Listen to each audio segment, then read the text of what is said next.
Good morning. My name's George Perkovich. I'm a Vice President for Studies here at the Carnegie Endowment, and it's my pleasure to welcome you. It's great to have such a large crowd. We're here, as you know, basically to release this new volume by Ambassador Hossein Mousavian, The Iranian Nuclear Crisis, a memoir. And as you'll see when you read it, it's an unusual combination in the sense that it's a history, the first really detailed historical account of the last 10 years of negotiation and, in a sense, crisis over the Iranian nuclear issue. It's also a memoir, and Ambassador Mousavian will talk a bit about the memoiristic elements, and you may ask about it, but it's fascinating as a memoir because he's had quite an interesting career. It's also an analytic book, so there's elements, especially near the end, where he kind of analyzes how we've gotten into this situation and what are some ways out of it. And, of course, it's also a political text within the Iranian context, and we can talk more about that. So I think it's a rare book that kind of braids these different strands and modes of discourse and thinking, and I think you'll find that it's quite insightful and illuminating. So what we're going to do here is Zia Mian from Princeton University is going to introduce Ambassador Mousavian. Then we're going to ask him a couple of questions to draw him out a bit on the book, and then we're going to turn it open for a discussion. And then afterwards, Ambassador Mousavian will sign books for those who would like to purchase them outside. See ya. Yeah, thanks, George. Thank you, everyone. For those of you who have the bios of the speakers, I'm not here in my South Asia hat. I'm actually here because Frank von Hippel couldn't be here. And we've been very fortunate that for the past several years, Ambassador Mousavian has been a visiting scholar with our program at Princeton, the program on science and global security, which is part of the Woodrow Wilson School for Public and International Affairs. And he is the center of our work over the past several years on Iran and Iran's nuclear program, and trying to think through the technical and policy issues having to do with finding a resolution to the crisis. So we've been working with him to try and understand the diplomacy and trying to help clarify the technical solutions that have to be dealt with as part of a solution.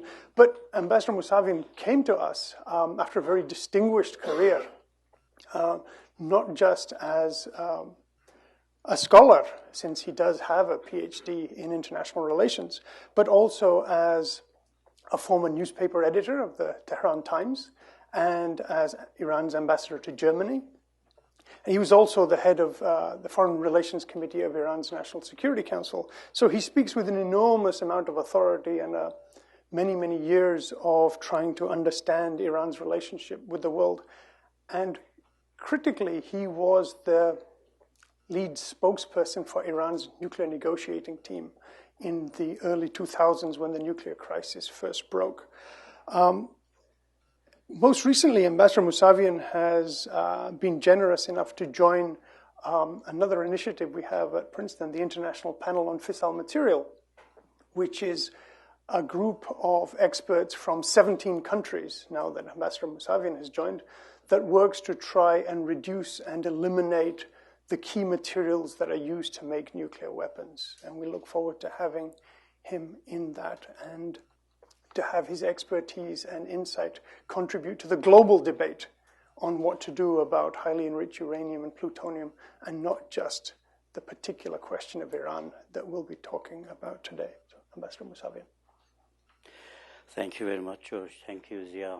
Thank to all of you. I really owe a lot to many individuals and institutions which I have brought the names. This is a long list of the people and institutions which they helped me to finish this research, the book. Especially George, not because he's here, he put a lot of time, of his time. I think reading the book 2-3 times, many times we argued the issues together. Zia and Professor Frank von Hippel from Princeton University. I remember it was early 2010 when Zia sent me an email and told me George is coming to Princeton and he is willing to see you.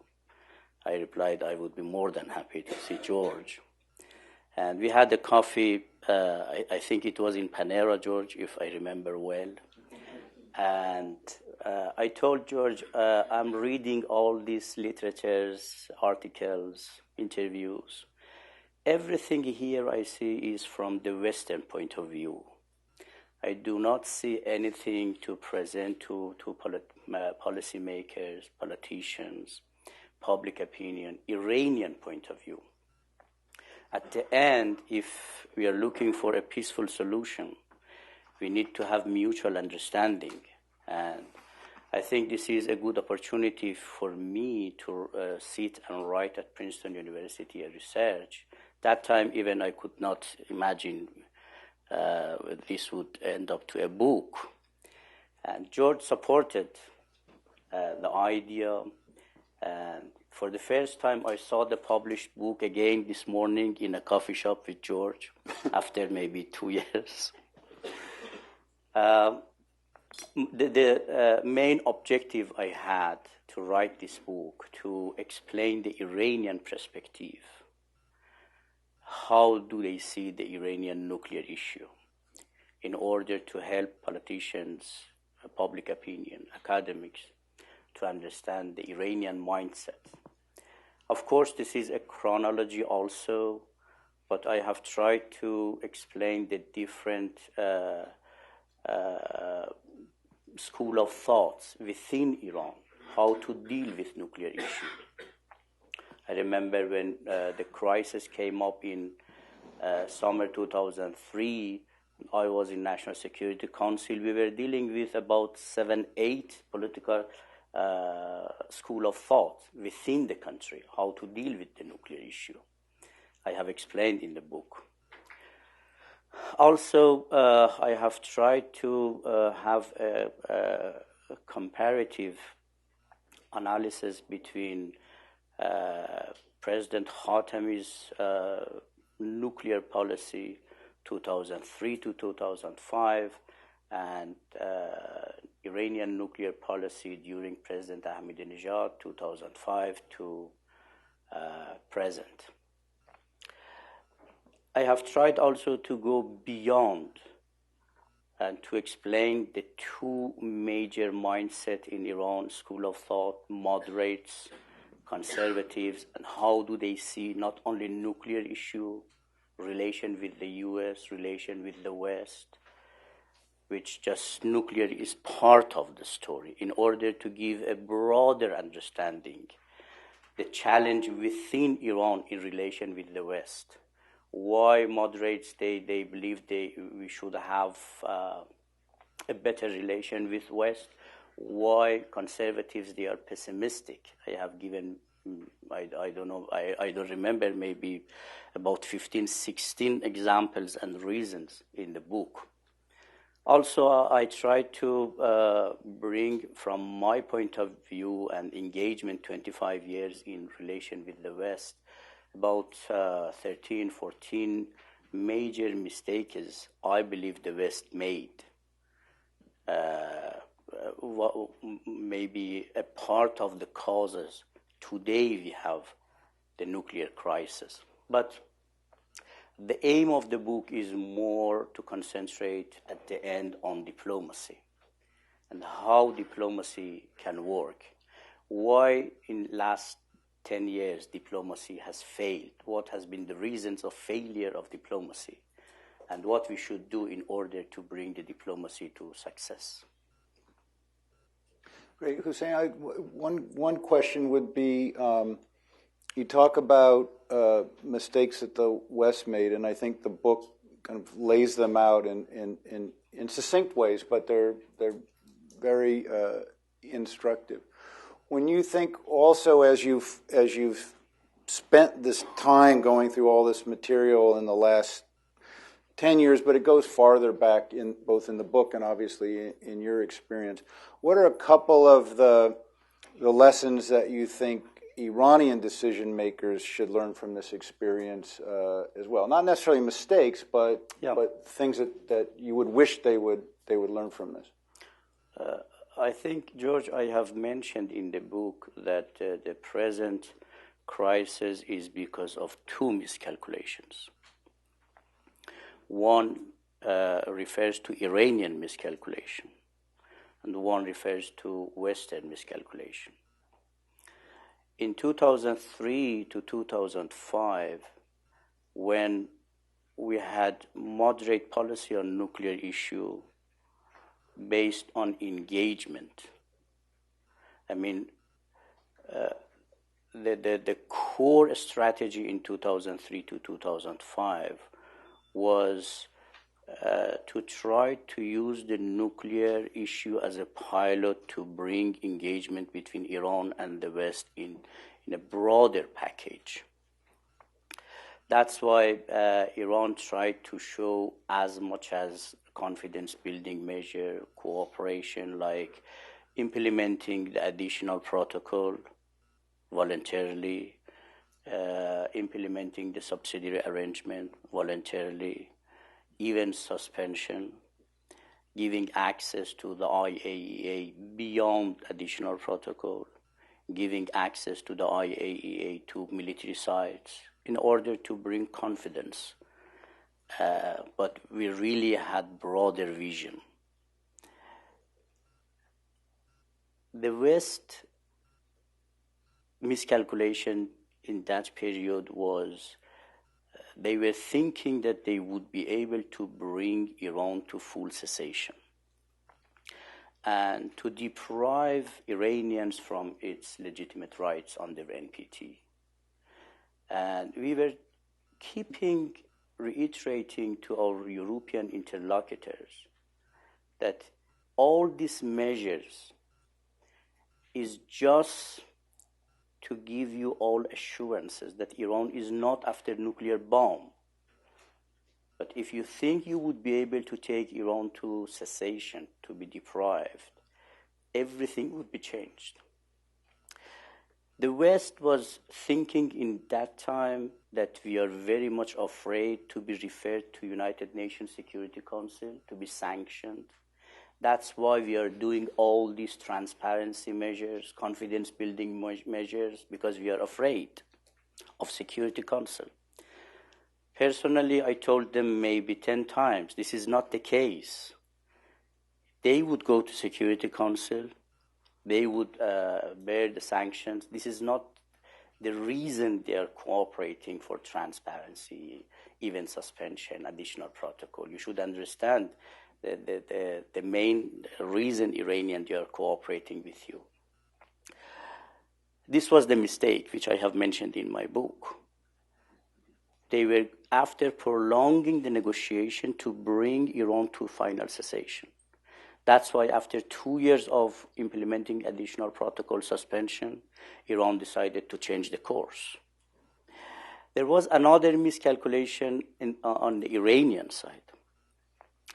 We were very much criticized domestically on these transparency measures, confidence-building measures, and we were told by many politicians that you people, you are very much intimidated, and the West would never be able to take Iran's nuclear file to Security Council. They would never be able to sanction Iran because we don't have nuclear bomb. There is no diversion. We are cooperating with the IAEA. IAEA, they are visiting our sites. There is no reason. This is a bluff. The Westerns, they are bluffing. I think this was a miscalculation in the Iranian side.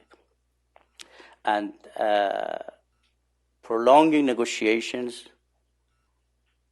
trying to deprive Iran from its legitimate rights, to reach to a cessation also was a miscalculation of the Western side.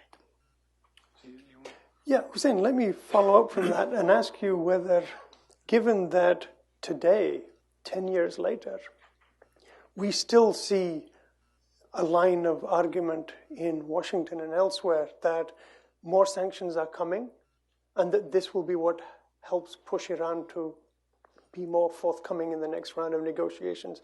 And in Iran, a determination that we can keep creating more facts on the ground in terms of stockpiling more enriched uranium. Do you see, looking back over the last 10 years and the work that you've done to research and write the book, that there is actually a process where either side is learning from the mistakes that you've just described? I hope they would learn, Zia. You remember, it was almost 6 months ago, I was reviewing the latest developments with you in your room, and you told me, Hossein, what you are telling me, this is exactly back to beginning. This was your terminology you used, and I was discussing a lot also on the issue with George. Look, I think they are making exactly, again, the same mistake. In 2011, again, Iran, like 2003, 2004, 2005, in 2011, again, Iran showed major overtures in order to bring diplomacy to success. The Western side understanding is Iran is making these overtures, flexibilities, because the sanctions are working. In 2012, exactly, they are making the same mistake they made in 2005. In 2005, they were thinking we are showing overtures, cooperation, because we are afraid to go to Security Council. In 2011, 2012, they are making the same mistake, thinking that Iran's overtures is because the sanctions are working. Just, I have explained in detail in my book, just to review very quickly the overtures. In February 2011, Iran initiated to invite the U.S. representative in Afghanistan, Mark Grossman, to pay official visit to Tehran to discuss Iran-U.S. cooperation in Afghanistan. They were going to open another door beside the nuclear issue to bring Iran and the U.S., Iran and the West to some other major cooperations helping regional stability and international security. The U.S. declined. In early summer 2011, the Russian proposal, which I have explained again in detail in my book, this proposal, step-by-step proposal, includes all major requirements of the IAEA and United Nations Security Council resolutions. Implementation of additional protocol, implementation of subsidiary arrangements, complete transparency, cooperating with the IAEA to address possible military dimensions. Everything is there. Even measures beyond resolutions, like capping the enrichment at 5%, stopping 20%, stopping installing of new centrifuges. Even there is a short period of suspension. Iran showed positive gesture, but the U.S. and the West, they rejected the proposal. In August 2011, Iranian head of Atomic Energy Organization told Deputy of Amano in Tehran that Iran is ready for 5 years full supervision, complete access, with no limitation, to the IAEA to remove all ambiguities. And if the ambiguities are removed, then you would be prepared to recognize the rights of Iran, the legitimate rights of Iran on their NPT, and to gradually lift the sanctions. Again, this proposal was rejected by the US and Europeans. In September 2011, you remember, Iranian president here in New York proposed the P5+1 for Iran to stop 20% enrichment.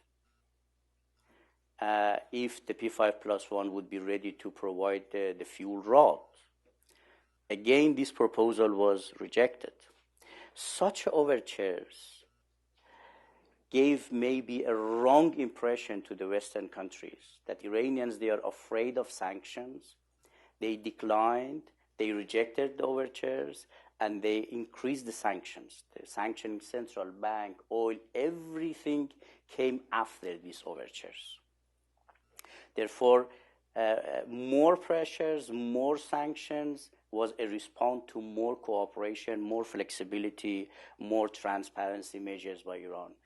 This, if it's supposed to continue, would lead to confrontation, definitely, because Iranians, under no circumstances, I have explained in detail, regardless of who is ruling Iran, is moderate or reformist, this is monarchy or clerics, no one would make concession on the rights of Iran for enrichment.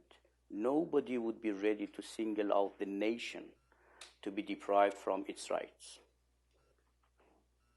You know what, I think let's go ahead and open up and then may jump back in and ask a question piggybacking on somebody else. But I want to give people here an opportunity. So I'm going to call on you, and then a microphone, or somebody will bring a microphone up here to the front to start. And then I'd ask you to say who you are. Right here, please. We only have one or two. Okay, and then come up here, Amber, because there's a question over here, too, so you'll be ready. Thank you.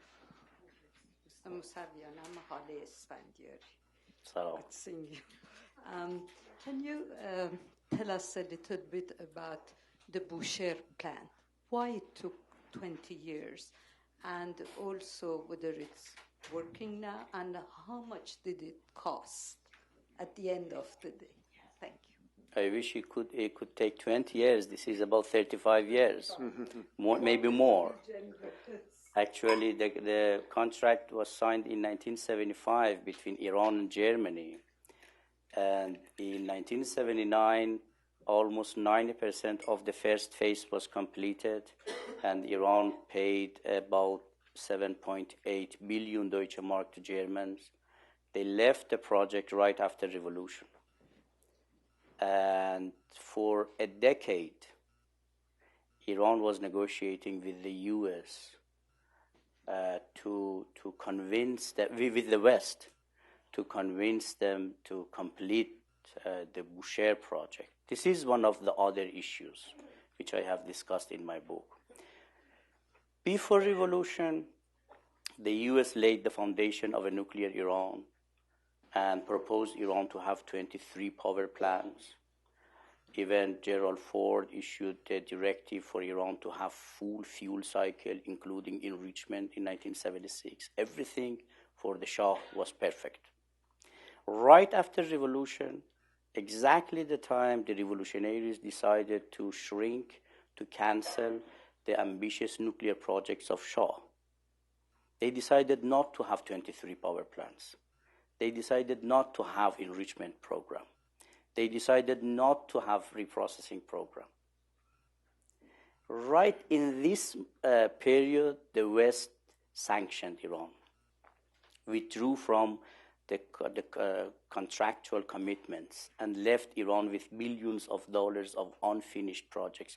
Iranians, they were just going to finish the projects and stop. This was the policy. When they withdrew, Boucher was the symbol. And we didn't have much other major project. 2, 3, Tehran Research Reactor, built by Americans in 1967, was the other one, which even after revolution in 1980, Iran paid the U.S. for the fuel rod, and the U.S. neither gave Iran the fuel rod nor returned the money back.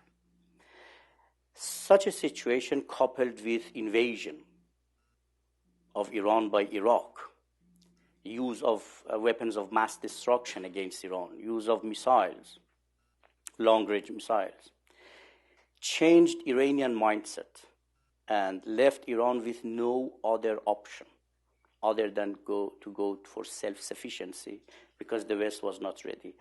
During 7 years, in Germany, in about 300 meetings, I told Germans, finish this project because we have paid you. And you can, if you want, you can be shareholder, 50%. If you want, you can have a permanent representative over there, and we are not going to have further enrichment program, nothing. But they were telling me we cannot do it because of the US objection.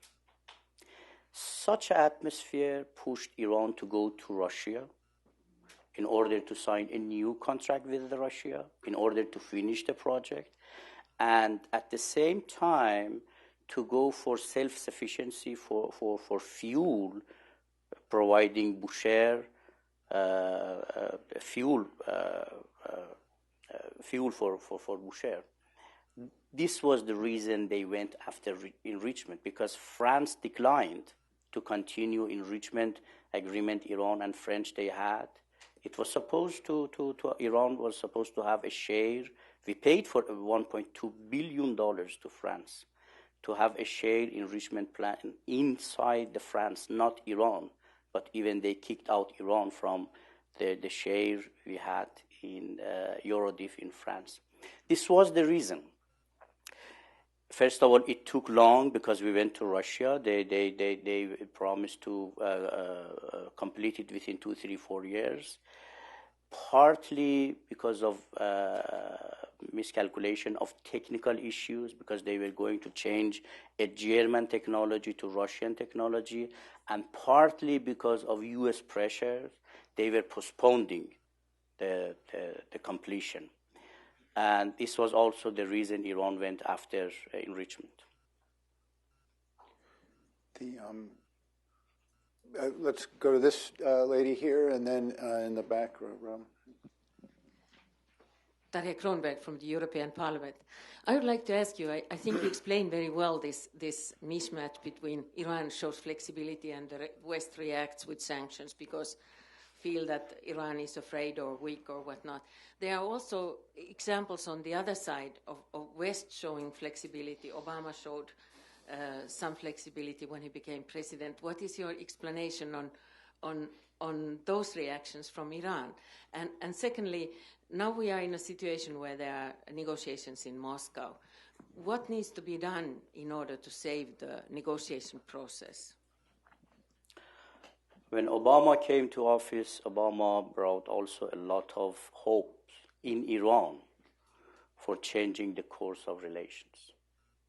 I think Obama was the only US president that Iranians, they were not suspicious about its intention. Even in 2009, Iranians, they were suspicious whether Obama would be able to deliver engagement policy or not. But they were almost confident that he has a good intention.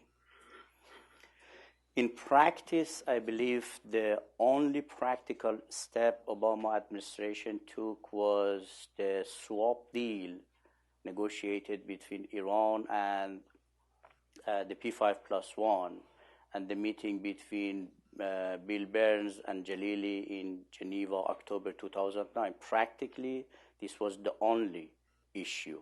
In practice, not talks.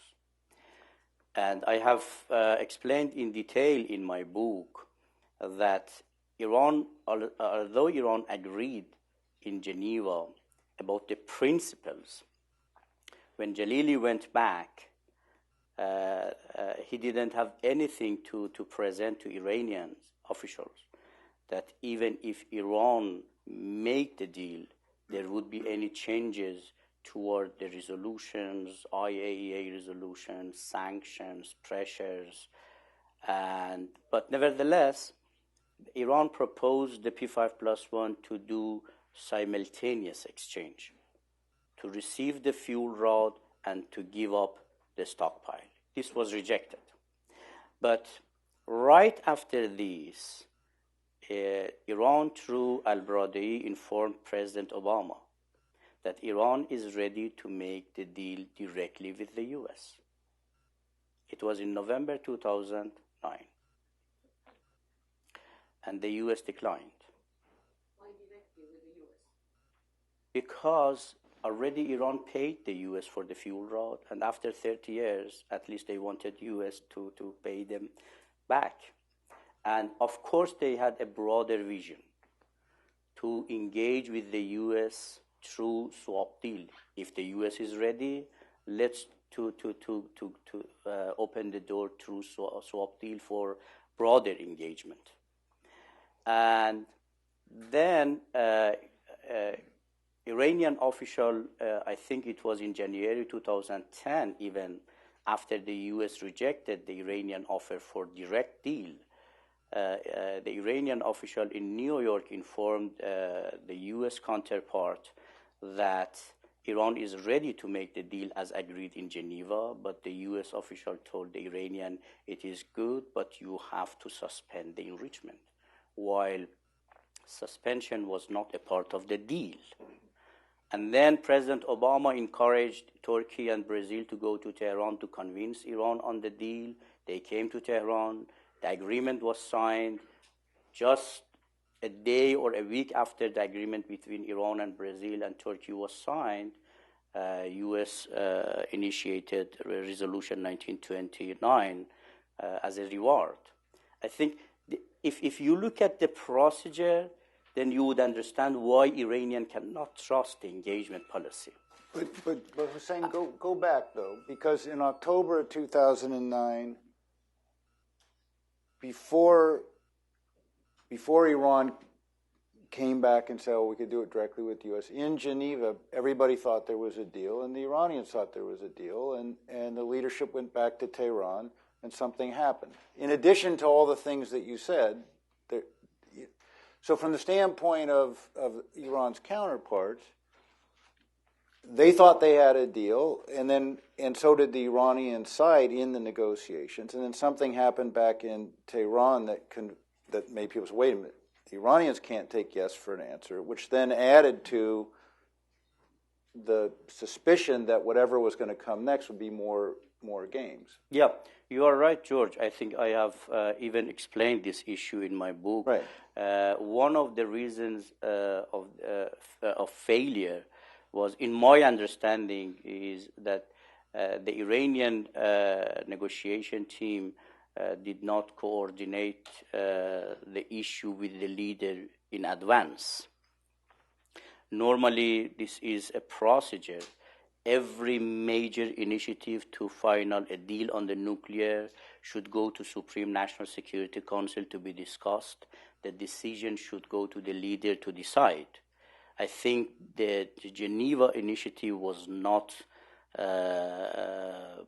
didn't have such a backup. This was one of the reasons. And then also there was domestic challenge between Jalili and competitors on the issue, which you read a lot in public.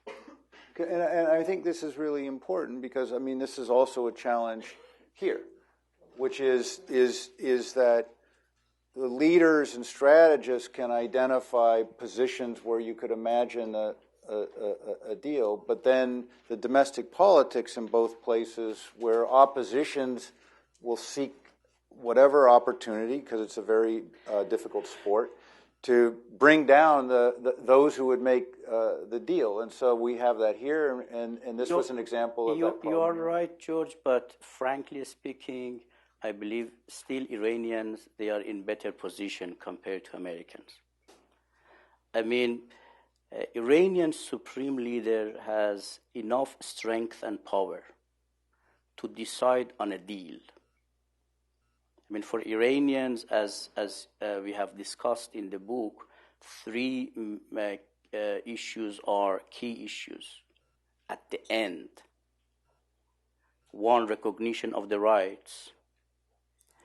Second, normalization of the file at the United Nations Security Council and at the IAEA. And third is removal of sanctions, even gradually. If there is a step-by-step plan, a broad package to be implemented step by step, which includes these three elements, then Iran would be 100% open to the maximum level of cooperation, transparency up to the end. This is the deal.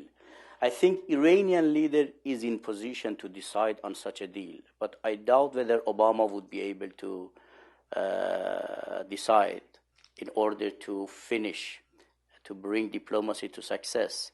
If Obama fails, I cannot imagine P5+1 would be able to decide. I think that's one of the asymmetries, because the leader also can decide who wins the elections before the elections, whereas Obama has a difficult time predicting how he'll be able to do in the elections. Robin. Robin Wright, Woodrow Wilson Center. I want to follow up on both aspects you've just mentioned. One, how much influence or how much impact have sanctions had on Iran, and how much pressure have they exerted in terms of forcing their hand? And secondly, Iran is already an issue in the American election. To what degree is Iran gaming, as we call it, the election in terms of the diplomacy? There's a sense that there's a deadline on the American side. Does that play into the thinking or the calculations of the Iranians? Sanctions definitely is harming the ordinary people, the civilians. But if the Western politicians believe the sanctions would compel Iran to comply with their demands, definitely not. On the nuclear issue, I'm 100% sure if even they go for further crippling sanctions, Iranians, they would not change their nuclear policy. When I say nuclear policy, the core issue is the rights under NPT, which is the core issue. They would not give it up. But I think, Robin, the sanctions, although the Western politicians, they believe sanctions are working, I believe this has been counterproductive, pushing Iran to more enrichment, more radical position. Just look what happened after the US and Europeans, they decided to sanction Iranian oil and central bank. Immediately, Iran decided to produce 20% the fuel rod, just after this decision. They installed immediately 3,000 centrifuges.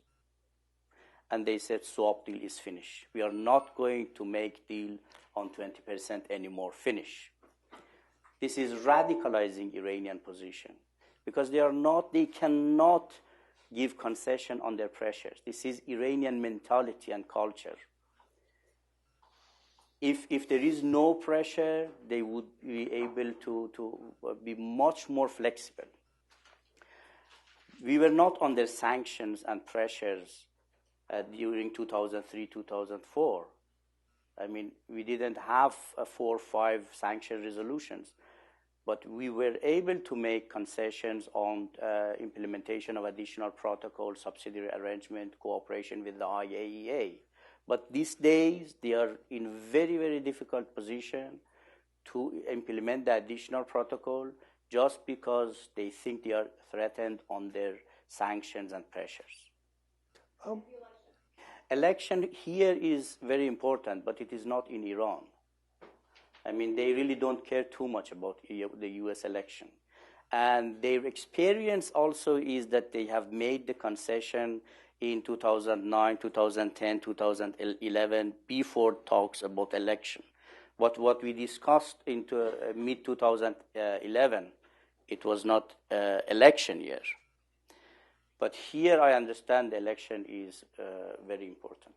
So Hussein, let me ask about that. After the American election cycle is over, the Iranian election cycle is about to begin. And one of the questions that I think is of interest is, how will this book be read and understood in Iran? What light does this shed on the internal politics of Iranian policymaking that the people of Iran should be paying attention to? I think one of the major contributions of this book to Iranian public opinion and many politicians would be the advantages of nuclear policy during President Khatami. I have discussed the advantages and disadvantages of both policies. Even I have mentioned what disadvantages of nuclear policy we had during our time. I mean, even our policy had negative aspects, like suspension. Even I have discussed the advantage of Ahmadinejad's nuclear policy because this policy brought Iran to a no-return point, convincing the West that Iran would not give up the rights for enrichment at any price. This is an advantage, despite of all pressures and sanctions.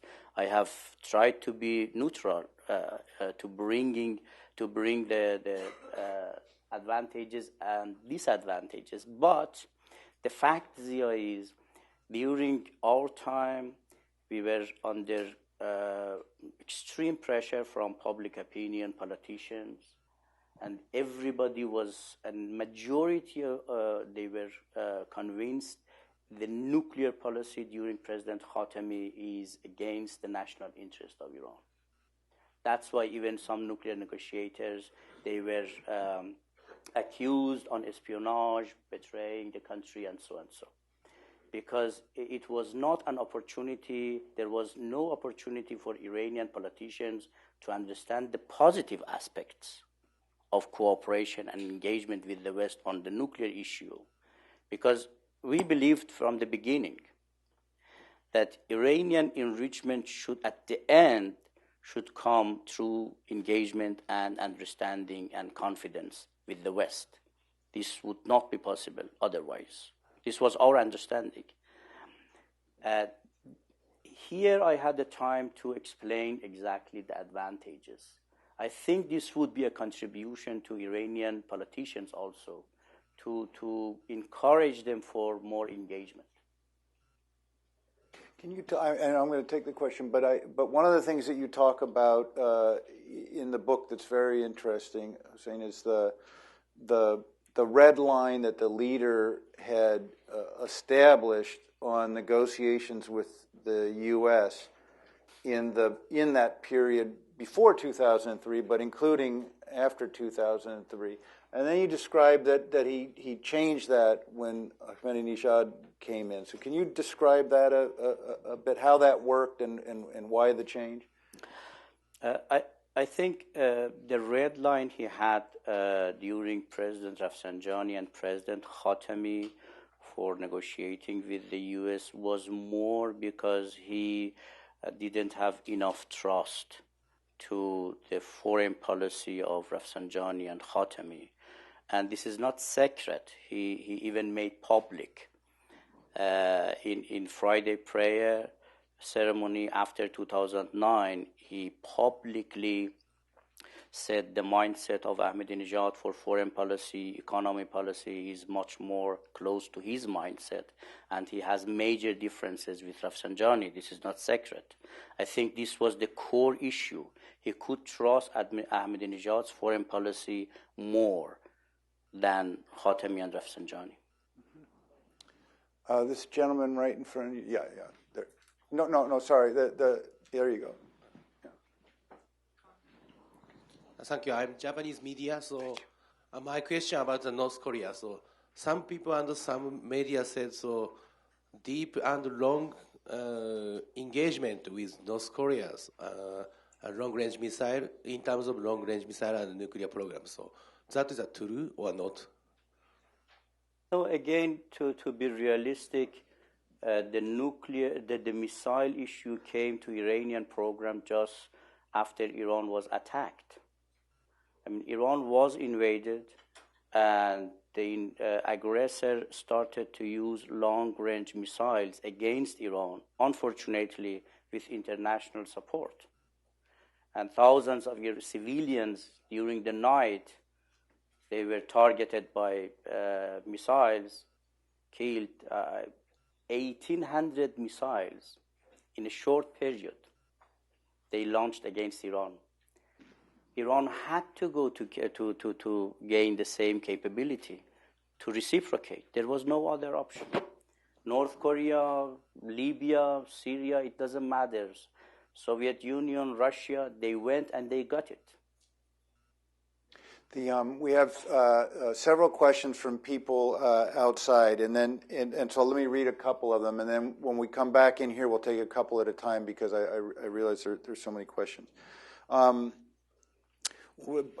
Slavin asks, the U.S. had just overturned two governments in 2003. She means Iraq and Afghanistan, I presume.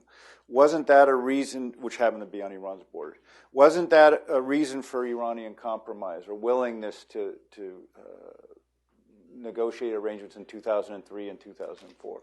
This is also a big misperception, George, here, I think, is one of the root causes of Washington policy to bring more pressure, because they feel under threat Iran would make concessions. In 2001, the U.S. could win Afghanistan. One of the major reasons was Iran's cooperation.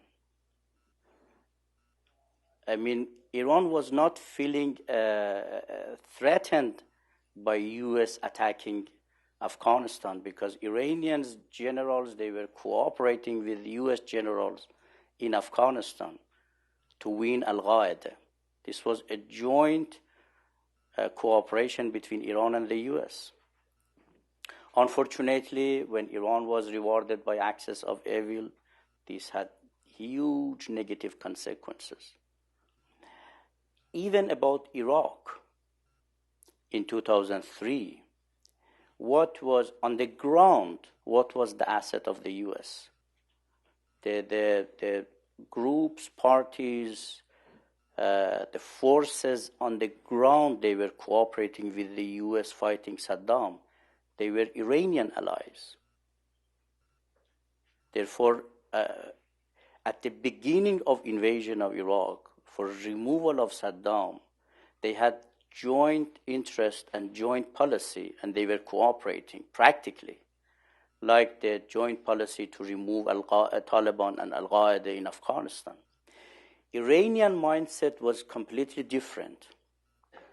Although in National Security Council we always were counting on uncalculated measures by hawks in Washington, but this was not the major issue, because our feeling was that we are cooperating with the U.S. on Afghanistan and Iraq, and perhaps, at least in our understanding, Iran could not win Afghanistan without the U.S. could not win Afghanistan without the cooperation of Iran.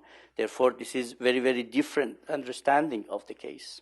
I mean, I think one of the things that the book talks about a lot more than we're doing here, I mean, is this issue that's come up in several questions about pressure, and you're saying Iran doesn't respond to pressure and it can't respond to coercion and stuff, and yet it does. Everyone does to some extent, and what Iran's strategy has been in recent years is similar, to put more pressure on the other side. So Iran has increased each time sanctions come on. Iran increases its nuclear activity. So I mean, I think.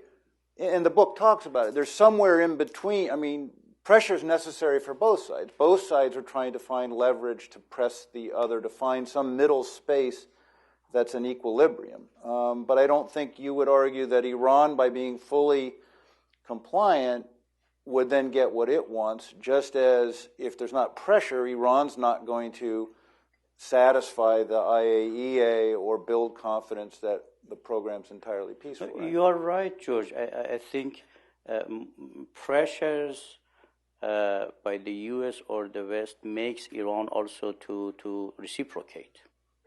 But what we are looking at the end, are we looking to escalate pressures, reciprocations, more hostilities, to go to confrontation, or leave this trend and to go for a genuine negotiation?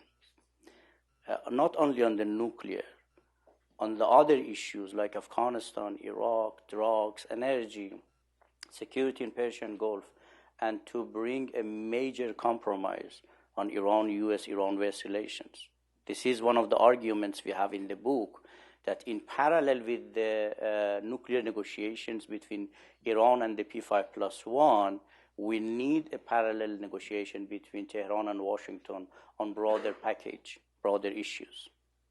And I'm going to come back to these questions here, but this is another question from outside, but it goes to what you were just saying about, is the end leading to some big confrontation, or will people seek a modus vivendi diplomatically? This question is, does Iran anticipate an Israeli military attack? And if so, how would Iran react? The Iranian understanding is wrong or right, but their understanding is that the Israelis, they would never be able to attack Iran without U.S. green light or permission. They really do not count on Israel as a threat, Israel alone, because they believe Israel, compared to Iran, is too small to challenge Iran. But they believe the major threat is the U.S. as major international power. That's why they do not count, they do not believe Israelis, they would go unilaterally to attack Iran. I myself also believe the Israeli threats for military strike is more to bring a credible threat to U.S. and Europeans in order to convince them for more sanctions. But they really don't mean it. And the Israelis, they are not in position unilaterally without U.S. to attack Iran. This is my personal understanding also. But Iranians, they do not look to Israel as Israel. They see Israel as a baby of the U.S. That's it. And what do you think the political effect in Iran would be if there was a strike, whether it's joint Israel-U.S. strike or Israel alone? What would be the political reaction in Iran to that? First of all, we would not be able to imagine any engagement, rapprochement between Iran and the U.S. at least for a decade, at least. Forget the engagement policy, at least for a decade. But we have discussed in detail, I think, if I remember, I have brought about 15, 16 different negative consequences in the book of military strike, explaining, concluding that would be disaster for Iran, Israel, the U.S., region, and beyond. This would be really catastrophic, even as the consequences. But if you are thinking about Iran-U.S. relation, and if the U.S. engages in a military strike, then we would never be able to imagine any rapprochement between two countries, at least for a decade to come. The gentleman with the beard there, and then there was a lady who was there. I don't know where. Yes, you. Thank you. So I should do it the other way around, ladies first, but I saw him. No, go ahead. You got the microphone, but we'll go right back. We'll take both of them. Don't answer one at a time. Yeah, go ahead. My name is Amir Abbas Fakhravar. I'm research fellow and lecturer at the Institute of World Politics. And I'm glad I can talk to you directly. I spent more than 5 years in jail under torture when you were part of the Islamic Republic's negotiation by your government, your lovely government that you are using the logo on your cover page of the book. I have two questions, and I need the direct answer. Please don't go around. به قول ما ایرانی‌ها نپیچون الکی دور نزن.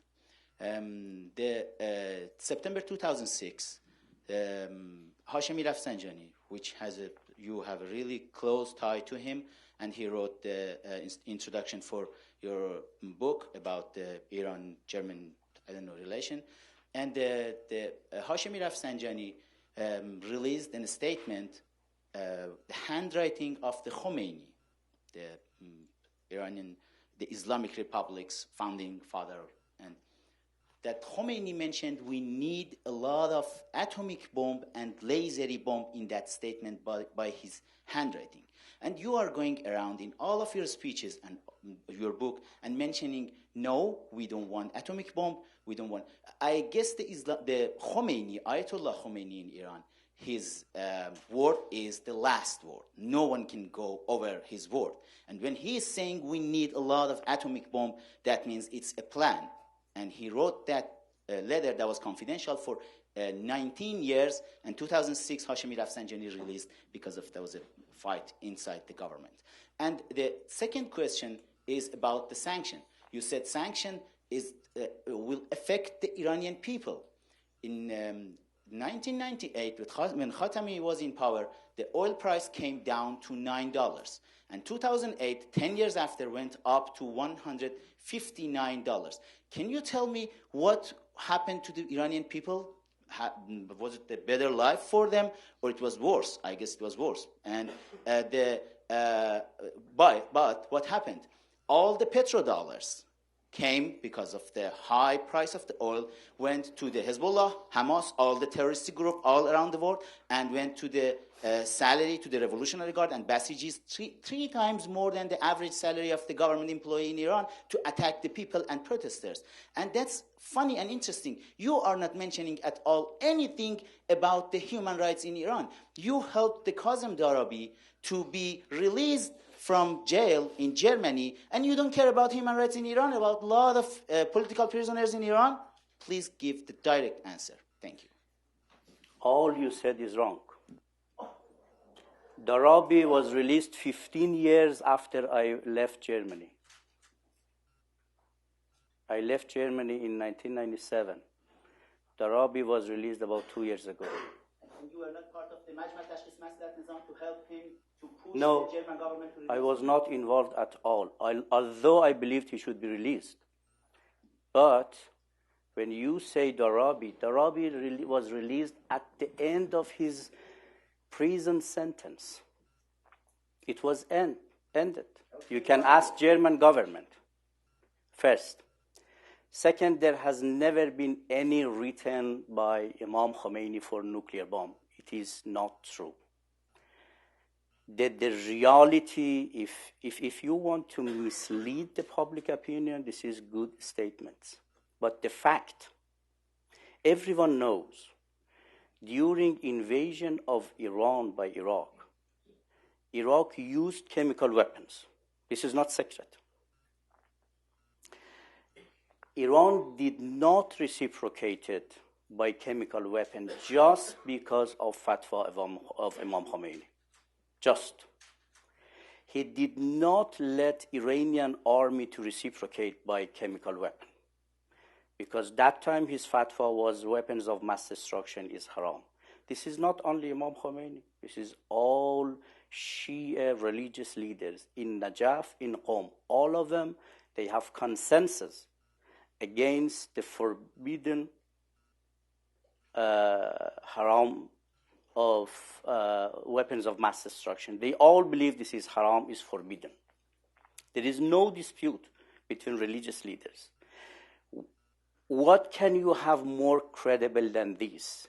If a nation during foreign invasion, during war, is attacked by weapons of mass destruction, and the religious leaders, they prevent the army to reciprocate, what it does mean. And what you said, Rafsanjani revealed a written letter by Imam Khomeini is completely false. There is no such a written statement by Khomeini. If he was going to do that, he didn't need to write. He would have permitted the army to reciprocate. You say you have been arrested. I was arrested also. I was in jail also. It doesn't matter that we have to betray the national interest of the nation because we have been in jail. Question in the back. Shala Sadiqi, Voice of America, Persian News Network. Mr. Mousavian, you said yourself that the Ayatollah Khamenei hadn't agreed with the team said schedule and what they have to say before they left. They should have done it with his agreement. On the other hand, the basis of the Islamic revolution is based on animosity toward West, especially U.S. Do you think if the way the discussion is going, the supreme leader has to agree to everything based on agreement, do you think if Iran is supposed to agree to anything, it must be beyond Ayatollah Khamenei? He has to drink the poison like Ayatollah Khomeini did? First of all, by constitution, it is not sacred. The religious leader is ultimate decision maker on foreign policy issues. I mean, the foreign policy issues related to national security should go to National Security Council. After the decision, this should be referred to the leader to decide.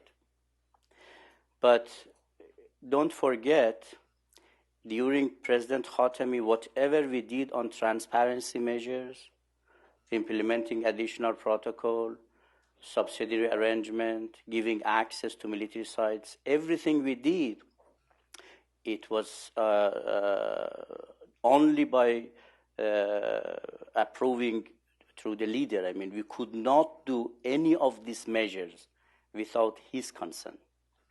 Therefore, during even President Khatami, he told the nuclear negotiation team that he has no problem with transparency. And he doesn't care if transparency, Iran would go far beyond the IAEA requirements. Even during President Ahmadinejad, although they have rejected implementation of additional protocol, on case by case, practically they have implemented additional protocol in practice, and they have given access beyond additional protocol in practice. And you can see it in official reports of the IAEA.